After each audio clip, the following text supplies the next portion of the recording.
ស្វាគមន៍បងប្អូនអរគ្នាមកកាន់ Channel Ken Channel លេចថ្ងៃនេះយើងបានធ្វើខ្លាញ់ឯកថ្មីមួយទៀតហើយប្រិយមិត្តអរគ្នាកម្ពស់ 2.30 ម៉ែត្រដូចគ្នាស្លាប 2.30 ម៉ែត្រដូចគ្នាហើយលើកនេះគឺយើងធ្វើលេងប្រើតង់ប្រើនេះហើយបងប្អូនអរគ្នាប្រើបាវស៊ីម៉ងអីហើយ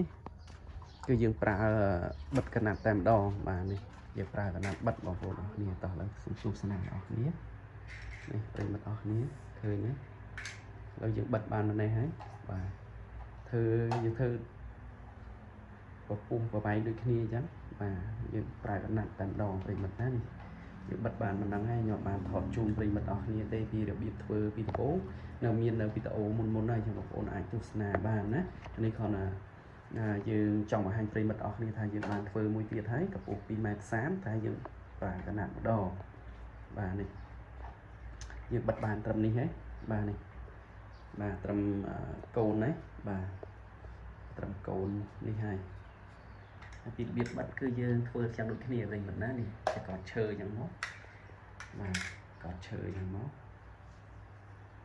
បាទនេះមកដល់ត្រឹមជើងទីហើយទីទៀតខ្ញុំចាប់ផ្ដើមកាច់បិទពីជើងទីនេះមករួចបាទនឹងធ្វើការបង្ហោះឡើងចេញជូនប្រិយមិត្តអស់គ្នាទស្សនាដល់គ្នាណាតោះឥឡូវមកឲ្យខាតពេលសូមទស្សនានៅភាពបន្តទៀតពីការបង្ហោះទាំងអស់គ្នាបាទនេះកម្ពស់ 2.30 ម៉ែត្រស្លាប 2.30 ម៉ែត្រដោយប្រើកណាត់បិទបាទកណាត់ក្រហមតែម្ដង